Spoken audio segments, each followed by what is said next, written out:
pauper bosses killed you, Joe. They shot you, Joe, Cesar.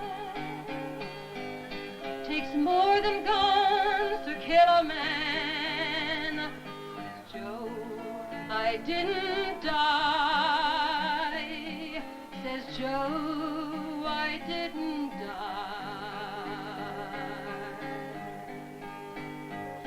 And standing there as big as life, smiling with his eyes, says Joe, what they can never kill, went on to organize, went on to organize.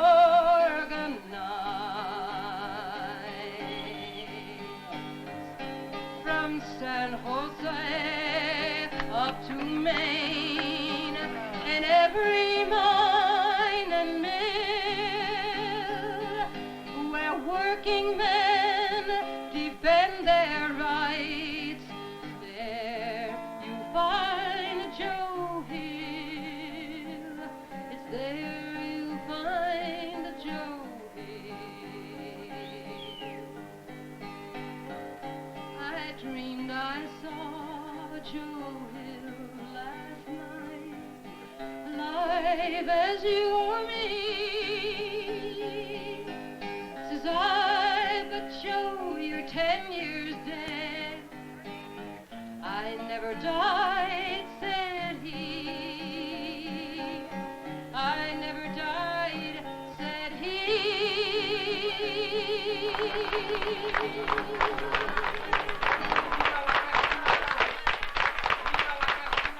¡Arriba los campesinos del Valle del Galáctico!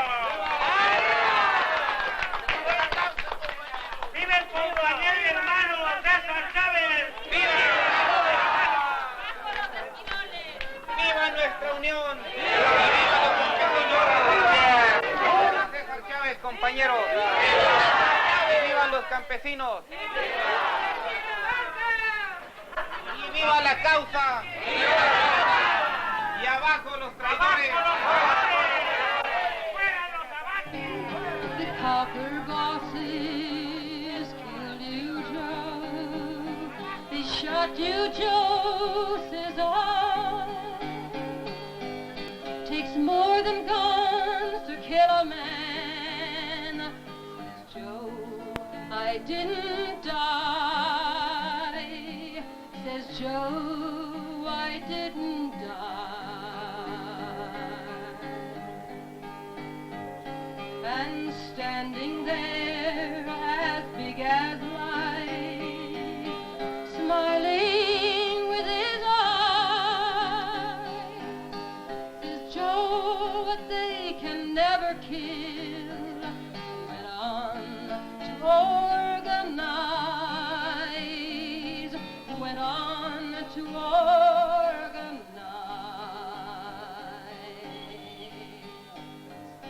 From San Jose. Many people that visit us from Europe and Asia and Latin America find it very difficult to understand that in this land of plenty, in this land of democracy, in this land of justice, that we as farm workers and others are still discriminated and don't have the right to organize into unions. The basic right that workers have all over the world. Our movement is under more harassment now than it was 5 years ago. The movement of farm workers throughout the United States is being attacked at almost all of the state legislatures today, trying to enact laws to take away the right to strike at harvest time and to take away the right of boycotting products that are scabbed. Nosotros trabajamos y ganamos más que tú y nos dan más atención. Con un niño entre sus brazos, único fruto de tu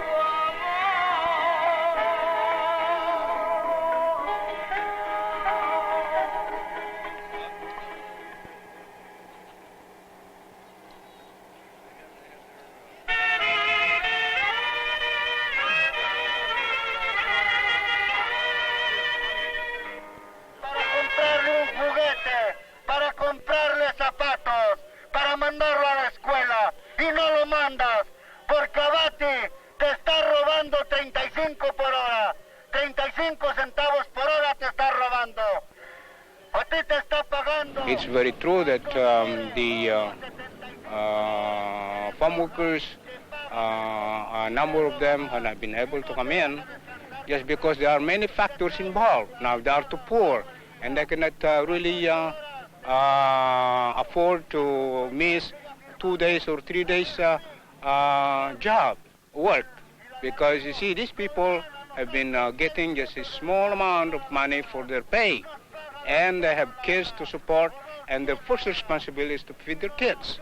And so they could not afford to stay too long. But it does not mean that because they were out or they went back to work somewhere else that they don't like the union. See, that's not the idea of being out. But it was an economic factor that really had forced them to get out. And then the union was not able to, could not afford to pay their bills. Les estás pidiendo única y exclusivamente el sueldo mínimo, 2 pesos por hora, y no te los quiere pagar. ¿Y por qué no te sales?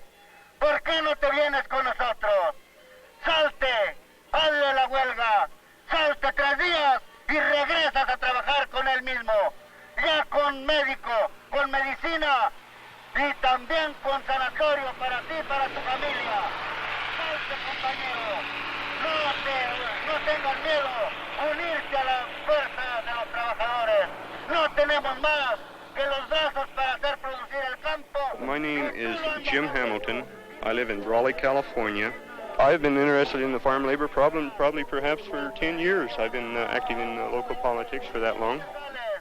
You think Cesar Chavez is a communist? I doubt very seriously whether he is. I think perhaps he runs with a lot of them. This has been documented. If you want to read the 14th what do you report think about Cesar Chavez?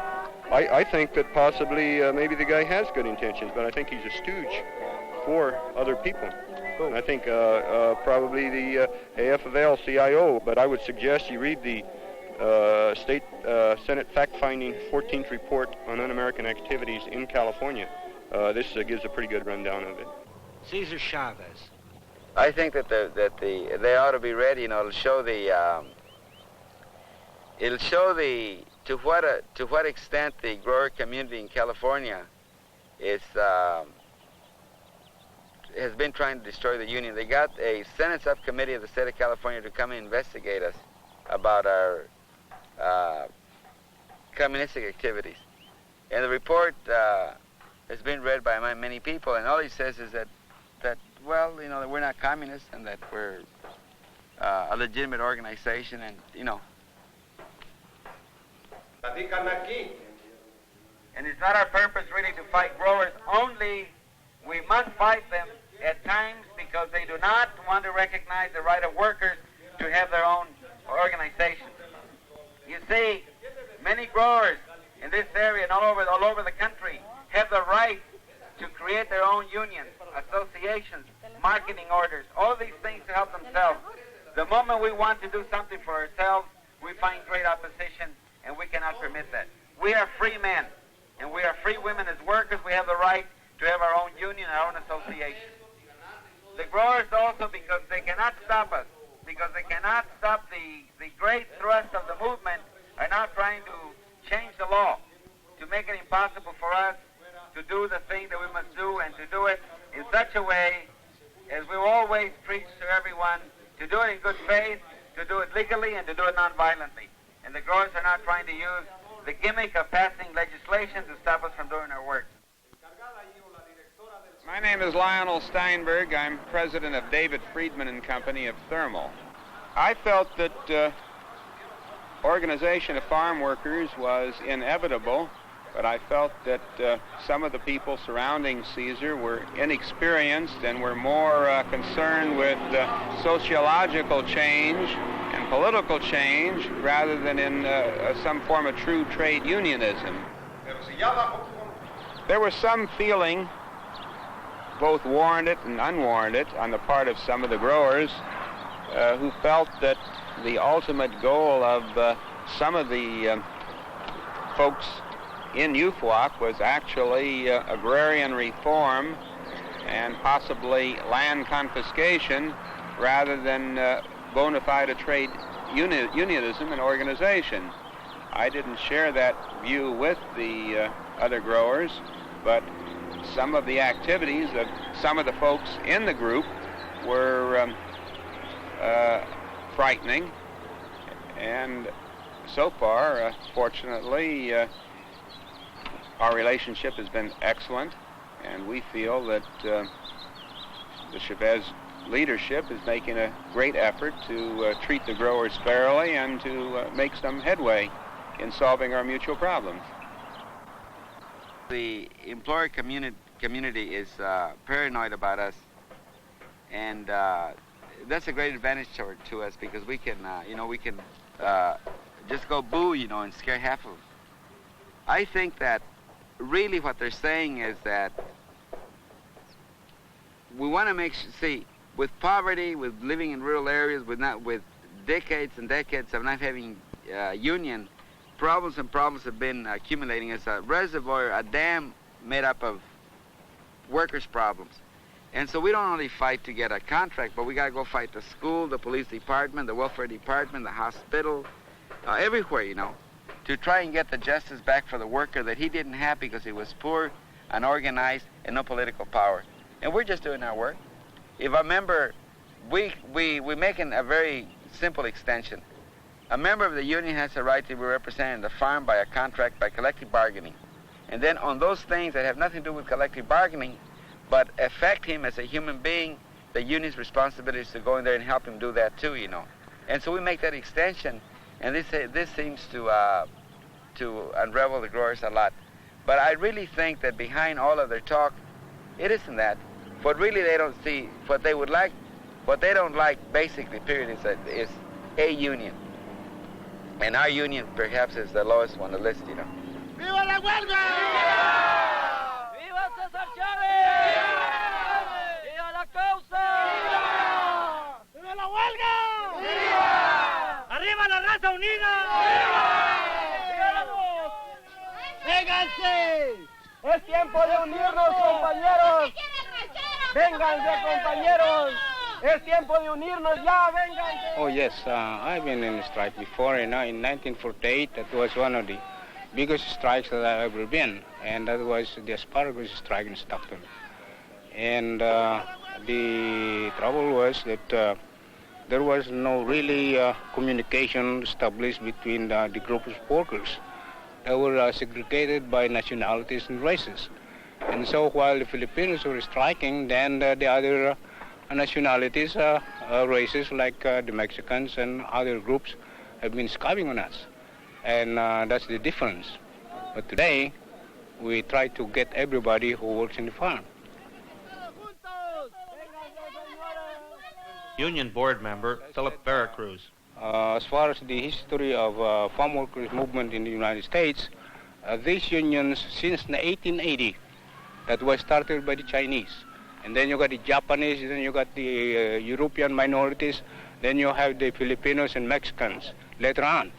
And these people were, these people organized the unions according to their races. And so that's why it was very weak.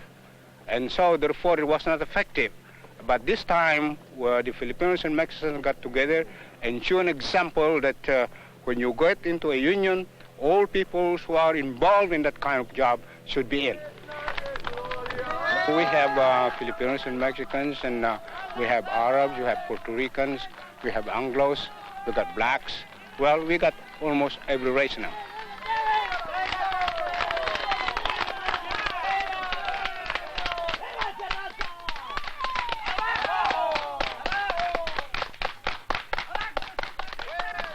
The average life expectancy of a farm worker is somewhere around 49 years. And this is it's known among us, we don't accept it, but we've come to realize that we're cheated out of at least 20 good years of life, And now that that's probably the worst form of exploitation, is taking those productive years out of our lives because of the exploitation and because of all of the inhumanities that are committed against the workers. We have some very special problems. For instance, we have a very high rate of pesticide poisoning. We have a high accident rate. And then we have a problem that seems to affect many, many farm workers. This is a back problem. We're sure this comes from stoop labor. It comes from years and years of doing that kind of work. No one knows how to cure it. It's the kind of problem that incapacitate a worker, yet he's not able to receive any of the few benefits that may be around for him. That plane is on its way to unload pesticides right now. Those are the sprayer planes. And you see them in increasing numbers. You'll see this valley at 5:30 in the morning when the wind is at its lowest velocity. And all the planes are up, and you've got a blanket of pesticides all over the valley. You can smell it, you can taste it, you can feel it. The more pesticide is used now, and the more toxic pesticides are developed, the more we as human beings suffer.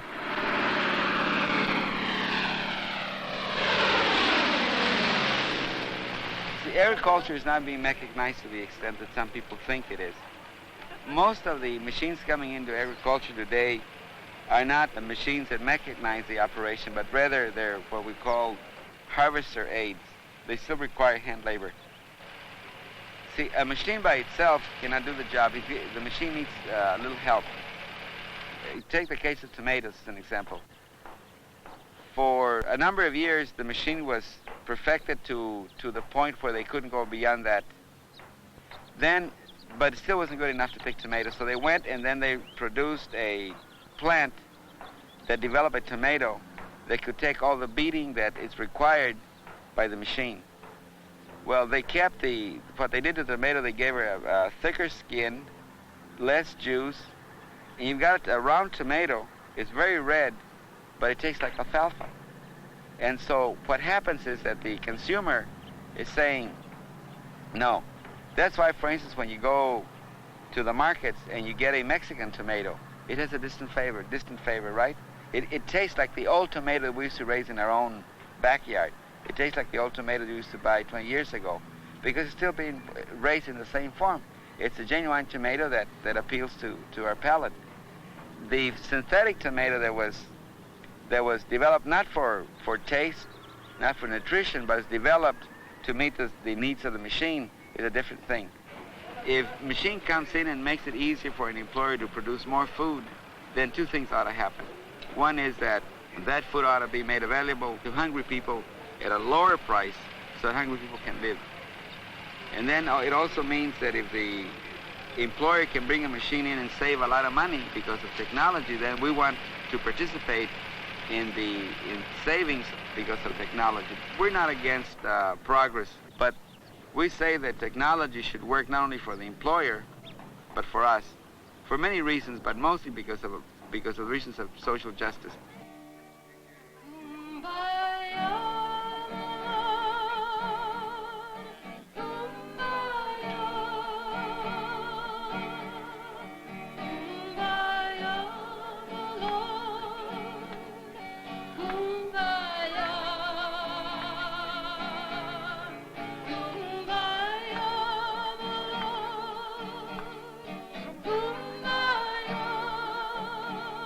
Farm workers do not have unemployment insurance. And we're pledged this year on an all-out fight to get unemployment insurance so that we can help when farm workers are not working. They should have the right, as any other worker in America has today, to go to the Department of Employment and get a weekly compensation check so that they can live and live in not only in decency, but also be able to live with themselves, be able to live with their families, and not have to depend on a handout or in charity. And that, we pledge you that we want to do that. And also, we want to pledge, we have not forgotten the orange worker. And the orange worker has as much right to have a union as anyone else.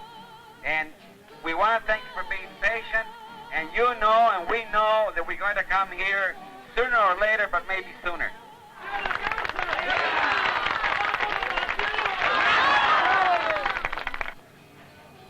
The boycott is important because we try to be building a union by the usual way of picketing. But because of the supply and demand in the labor market, doesn't work because of the supply of cheap labor from Mexico and other neighboring states that are brought by the contractors and growers into this area. And so when the local people walk out, well, the farmers could supply even 2 or 3 times as many as those who walk out. We have to start organizing in every state where the politicians are trying to take away our sacred right of striking and boycotting. And so with your help and the money that we're realizing from this event is going to be used to take the movement into other states. We have to go to Texas and Florida and Mississippi and the Carolinas.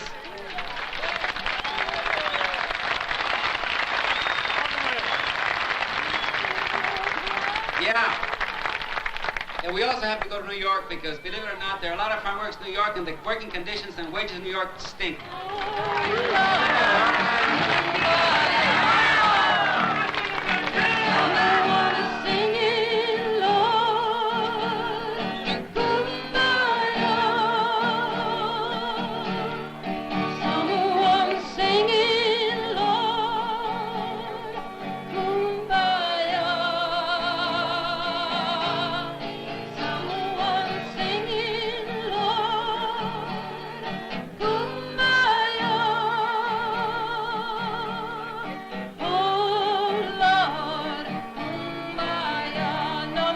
Slavery, Lord.